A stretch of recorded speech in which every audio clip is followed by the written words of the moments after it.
Welcome to the only daily podcast focusing on compliance news of the day. Each morning, start your day with a cup of coffee and Tom Fox, the voice of compliance, to hear about 4 of the top compliance, corruption, or leadership stories you will need to start your day.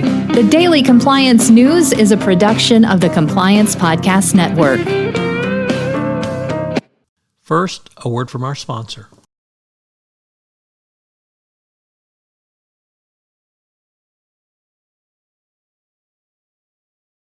The Daily Compliance News for August 4, 2023, the Follow Your Passion edition. We begin with that story from the New York Times, and the article poses the question, is following your work passion overrated? Experts say the pandemic and resulting changes in the work world may be encouraging people to rethink how essential passion for your job really is.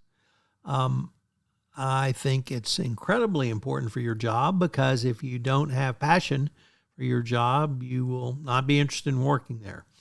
So whether or not it's fair that employers who prioritize passion expect people to give more time and energy without being paid more, I'm not sure I would equate that with my passion for podcasting and compliance and being the compliance evangelist. But it is a question that is indeed being asked, and how will that impact compliance?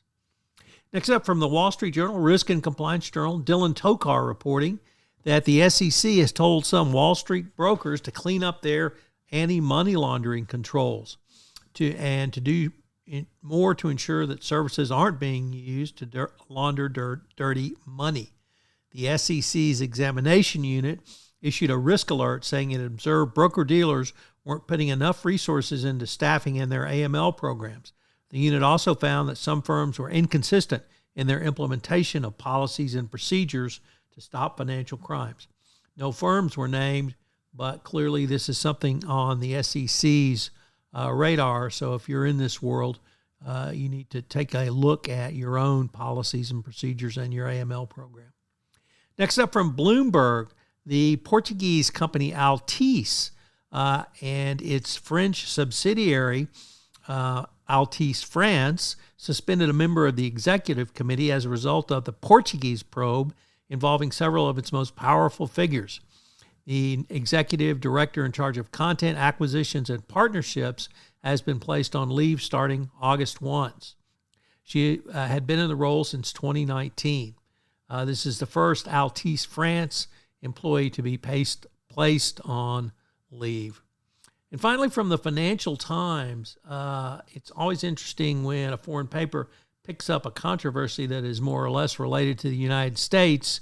And here we have the SEC Covington and Burlington dispute around the challenge to the centuries-old concept of attorney-client privilege, at least as it's practiced in the United States.